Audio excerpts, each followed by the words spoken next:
Let me tell you why you're here. You're here because you know something. What you know you can't explain, but you feel it. Trying to free your mind. Maybe we shouldn't even drive anymore. This article is from Cyber News. Mozilla cars track even sexual activity, sell user data to third parties. You have no privacy in your car, Mozilla has concluded after testing vehicles from 25 manufacturers. Cameras, microphones, and sensors capture your every move in a privacy nightmare, with all failing to comply with data protection. Some were even found spying on the sex lives of their owners. So every car brand that Mozilla looked at collects more personal data than necessary and uses information for a reason other than to operate your vehicle. So there's a 17-page list, but it basically starts with your name, address, phone number, email, age, date of birth, demographic data, protected classification information, location, payment information, credit debit card numbers, leasing, financing terms, purchase history, passport and social security numbers, driver's license number, and IP addresses.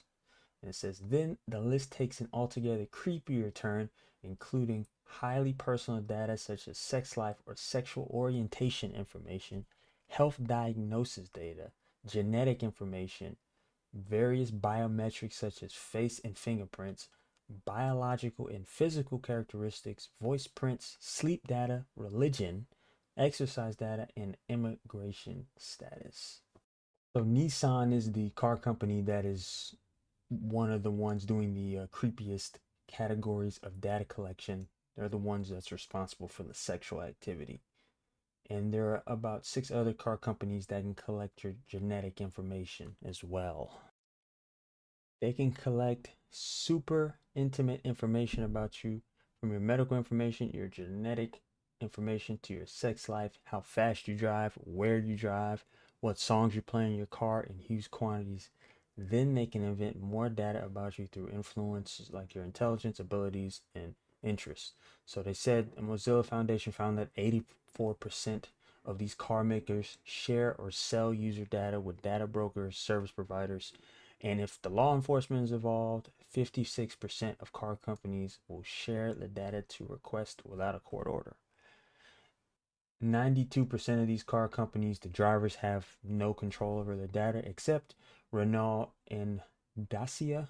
These are cars that are only made in Europe, so that GDPR laws are very strict and they give you the right to delete data.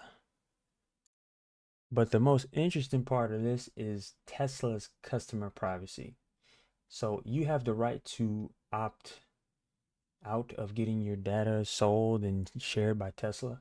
But according to Tesla, if you no longer wish for us to collect vehicle data or any other data for your Tesla vehicle, please contact us to deactivate connectivity. Please note certain advanced features such as over-the-air updates, remote services, and interactivity with mobile applications and in-car features such as location, search, internet radio, voice commands, and web browser functionality rely on such connectivity. If you choose to opt out of vehicle data collection, with the exception of in-car data sharing preferences, we will not be able to know or notify you of issues applicable to your vehicle in real time. This may result in your vehicle suffering from reduced functionality, serious damage, or inoperability.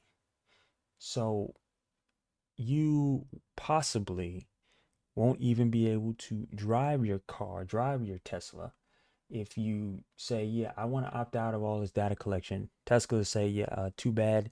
I'm sorry, your car's not updated enough because you didn't opt into letting us share your data with data brokers. Now, going back to Mozilla's actual report, see, these companies have to have some type of, privacy policy, but the problem is they kind of suck at keeping your data safe, and we don't know what happens to all this data in case there's a breach. Like Volkswagen and his daughter company Audi suffered a data breach of 3.3 million users. Toyota leaked 10 years worth of data of over 2 million users. Mercedes-Benz had a data leak with a third party, up to 1.6 million prospects and actual customers with names, addresses, email addresses, and phone numbers. So it's one thing for these companies to say they're actually protecting your data, but it's another thing for them to obviously not have it secure enough for people to safely trust them with it.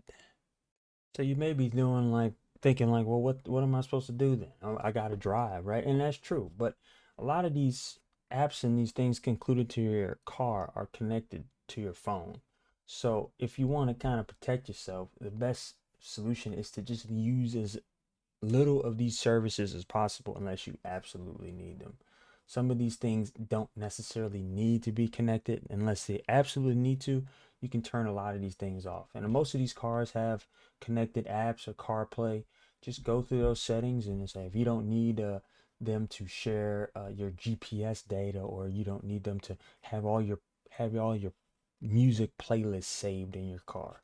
Just turn certain features off, and that'll at least protect some of your data from being saved. If you need some things, if you have to have your GPS up, you travel a lot, at least have it set up so that that location data is cleared over a certain amount of time. All these settings can be done through a lot of these car apps, or even on probably on the console right on your car. But if you really want your voice to be heard, the Mozilla Foundation does have a petition for car companies to stop using your huge data collection programs. So if you want to put your name and your email and sign a petition, they are going to send it to some of these major brands and to get them to do a better job of taking your data and pushing it out to all these different companies and governments. I think that's the biggest thing is the fact that if the feds need your car data, they can get it without a problem. These other companies, these data brokers, they probably have a good chunk of your data anyway from other apps, but the fact that your government can get them that easily from car companies is probably more important to me. But let me know in the comments what y'all think about this. Is this not a big deal? I mean, obviously, not everybody can just say, I'm going to go to horse and buggies, but let me know what y'all think about this. Is this no big deal? You're just going to turn off AirPlay? You're just going to keep using your car like you always been using it? Or are you going to change the way you share your data with your car? You're going to turn off some features, maybe just ride with the aux cord and turn the Bluetooth off for a little bit. Let me know. Please like and share it with others, and give me your feedback. I appreciate it. Thank you, and I will see y'all next time.